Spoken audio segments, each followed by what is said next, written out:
Recording studio Patna.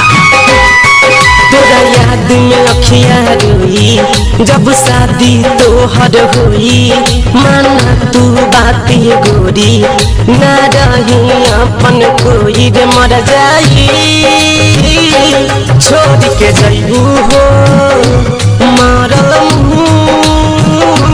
हमर पैबू हो रे मर जाई, छोड़ के जइबू हो मरल हमर पैबू हो।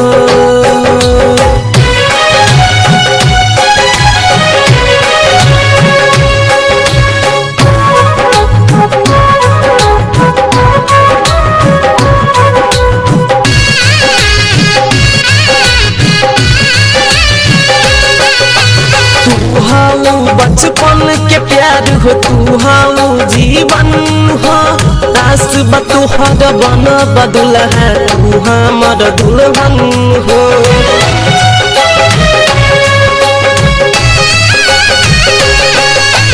तू हाँ बचपन के प्यार हो तू हाँ जीवन हो, आस बतोहर बन बदुल है तू हमर दुल्हन हो। जई हो तू ठुकरा के जिंदगी में हमारा के रे मर जाई,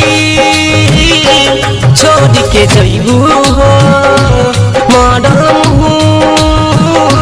हमर पैबू हो रे मर जाई, छोड़ के जइबू हो मरल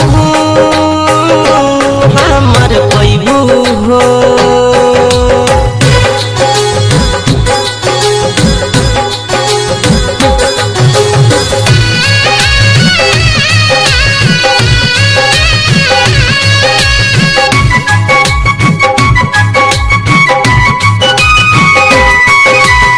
हरदम संगे रही है अपना राइटर अमित के, जान से ज्यादा चाहिए तोहके तोरी हो जन पीड़ित के।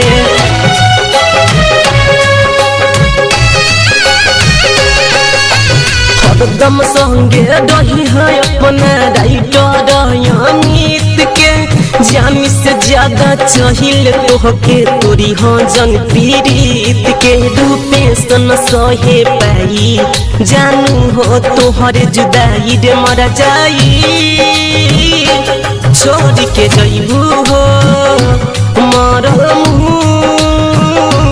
हमर पैबू हो रे मर जाई, छोड़ के जइबू हो मरल हमर पैबू हो। तोरा याद में अखियाँ रोई जब शादी तोहर होई, माना तू बाती गोरी ना रही अपन कोई रे मर जाई, छोड़ के जइबू हो मरल